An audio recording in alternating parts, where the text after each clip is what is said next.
جی doctor صاحب، میرا آپ سے سوال یہ ہے کہ نکاح کتنی عمر میں ہونا چاہیے؟ اسلام نے نکاح کے لیے کوئی اسپیسیفک ایج تو بیان نہیں کی صحیح۔ کہ لڑکا اور لڑکی اگر اتنی ایج کے ہو جائیں تو ان کا نکاح کر دینا چاہیے۔ ہاں، اسلام نے جنرل رول بیان کیا ہے، ان میں سے ایک رول یہ ہے کہ ارلی ایج کے اندر نکاح کرنا چاہیے۔ اب لڑکا بالغ ہوتا ہے، ایڈلٹی ایج میں داخل ہوتا ہے 12 سے 15 سال کی عمر میں، اور لڑکی 9 سے 12 سال کی عمر میں ایڈلٹی ایج کے اندر داخل ہوتی ہے۔ اب اسلام نے یہ رول بیان کیا کہ اگر کوئی شخص نان اور نفقہ یعنی ایکسپینس جو نکاح کے ہوتے ہیں اور نکاح کے بعد جو مرد پر اخراجات لاگو ہوتے ہیں، اگر کوئی مرد اس پر قادر ہے، پلس یہ کہ نکاح نہ کرنے کی صورت میں وہ زنا میں مبتلا ہو سکتا ہے، تو ایسی صورت میں نکاح اس پر فرض ہے۔ اور آج کے انوائرمنٹ کے اندر کہ جہاں ہر طرف فحاشی عریانی عام ہے، تو آج کے ماحول میں تو اس بات کی اشد ضرورت ہے کہ ارلی ایج کا جو کنسیپٹ اسلام نے دیا ہے اس کو عام کیا جائے، تاکہ ہمارے ینگسٹر کی جو جوانی ہیں وہ صحیح سمت پر گامزن ہو سکیں۔ ڈاکٹر صاحب، میرا آپ سے دوسرا سوال یہ ہے کہ اگر نان و نفقے یعنی خرچے پہ قادر نہ ہو لیکن زنا کے اندر مبتلا ہونے کا کبھی اندیشہ ہو تو پھر اس صورت میں کیا کیا جائے؟ نوجوان نان نفقہ پر قادر نہیں ہے اور پلس یہ کہ وہ زنا میں مبتلا ہو رہا ہے، تو دیکھیے ایسی صورت میں صحیح بخاری کی حدیث ہے، اللہ کے رسول صلی اللہ علیہ وسلم نے فرمایا، یا معاشر الشباب، اے نوجوانوں کو گروہ، من استطاع منکم الباء، جو تم میں سے نکاح کی طاقت رکھتا ہے، فل یتزوج، اسے چاہیے کہ وہ نکاح کر لے، یعنی نان نفقہ ایکسپینس برداشت کر سکتا ہے تو اسے چاہیے کہ وہ نکاح کر لے۔ آگے فرمایا کہ اس لیے کہ نکاح جو ہے اگد للبصر، تمہاری نگاہ کی حفاظت کرے گی، کیونکہ زنا کی طرف لے جانے والا جو پہلا سبب ہے وہ بد نظری ہے۔ تو فرمایا کہ نکاح کرنے کی صورت میں تمہاری نگاہ پاک ہو جائے گی اور تمہاری شرم گاہوں کی حفاظت ہوگی۔ اور آگے فرمایا کہ ملم یستتی، جو نکاح کی طاقت نہیں رکھتا، فعلیہ الصوم، اسے چاہیے کہ وہ روزہ رکھے۔ بنیادی طور پہ اسلام نے جو روزے کا کنسیپٹ دیا ہے وہ یہی دیا ہے کہ روزہ جو ہے یہ تمہاری شہوات کو توڑ دے گا۔ ظاہر بات ہے کہ جب نوجوان بچہ یا بچی ایڈلٹی ایج میں داخل ہوتے ہیں تو اللہ رب العزت نے ایک نیچرل پروسیس رکھا ہے، اس آگ نے جلنا ہی جلنا ہے اور اس نے ابل کر باہر آنا ہی آنا ہے۔ اب اس کو کنٹرول کرنے کا طریقہ بھی اسلام نے یہ بتایا ہے کہ یا تو نکاح کر لیا جائے، اگر نکاح کے حالات جو ہیں وہ ہموار نہیں ہیں، مناسبت نہیں رکھتے، تو اس صورت میں روزہ رکھ لیا جائے۔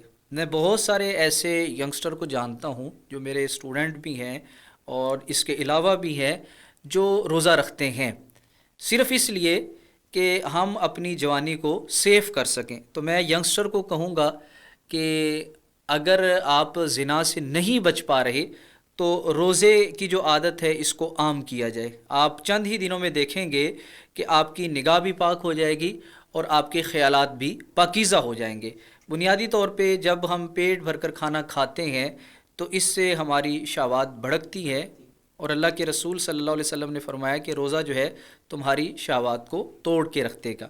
ڈاکٹر صاحب، میرا آپ سے آخری سوال یہ ہے کہ کس قسم کی لڑکی سے نکاح کرنا چاہیے؟ دیکھیے حدیث پاک میں ہے 4 باتوں کی وجہ سے نکاح کیا جاتا ہے۔ لمالہا، یا تو کسی لڑکی سے نکاح مال کی وجہ سے کیا جاتا ہے کہ نکاح کی صورت میں میرے پاس بھی مال و دولت آ جائے گا۔ نمبر 2، لجمالہا، حسن کی وجہ سے، یعنی دل اٹریکٹ ہوتا ہے اس کی طرف، اس کے حسن کو دیکھ کر، تو حسن و جمال کی وجہ سے اسے نکاح کیا جاتا ہے۔ تیسرا جو سٹیپ ہے وہ ہے لحسبیہا، یعنی وہ اچھی فیملی کی لڑکی ہے، حسب و نسب، فیملی بیک گراؤنڈ اس کا رسپیکٹیبل ہے، تو اس لیے دل کا میلان اس طرف ہوتا ہے۔ اور چوتھا، اللہ کے رسول صلی اللہ علیہ وسلم نے فرمایا لدینہا، یا نکاح دین کی وجہ سے کیا جاتا ہے، اور اللہ کے رسول صلی اللہ علیہ وسلم نے اس چوتھے سٹیپ یعنی آخری سٹیپ کو پسند کیا کہ دین کی وجہ سے جو نکاح کیا جاتا ہے وہ کامیاب ہے۔ کرسچن آج بھی حسن کی بنیاد پر نکاح کرتے ہیں، جیوس یہود آج بھی یہ مال کی وجہ سے عورت سے نکاح کرتے ہیں، یعنی پریورٹی یہ مال کو دیتے ہیں، اور اللہ کے رسول صلی اللہ علیہ وسلم کے جو بلیورز ہیں، ماننے والے ہیں، یعنی مسلمان، وہ دین کی بنیاد پر نکاح کرتے ہیں۔ آج ہم دیکھ لیں کہ ہماری جو بھی شادیاں ناکام ہو رہی ہیں، اگر تو پریورٹی ہم نے مال کو دی ہے تو وہ شادی جو ہے وہ ناکامی کی صورت میں بدل جاتی ہے، یا پریورٹی حسن کو ہے، دین کو نہیں ہے، اخلاق کو نہیں ہے، تو اس کے اندر بھی کسی نہ کسی صورت میں ناکامی نظر آ جائے گی۔ اصل نکاح وہ ہے جو دین اور اخلاق کو دیکھ کر کیا جاتا ہے۔ اسی مناسبت سے اللہ کے رسول صلی اللہ علیہ وسلم کا فرمان بھی مجھے یاد آ گیا۔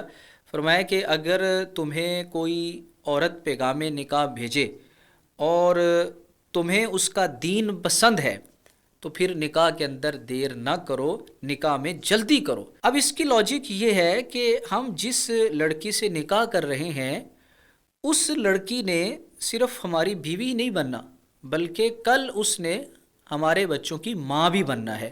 تو اسلام یہ کہتا ہے کہ ہم صرف اچھی بیوی تلاش نہ کریں، بلکہ ہم اچھی ماں بھی تلاش کریں۔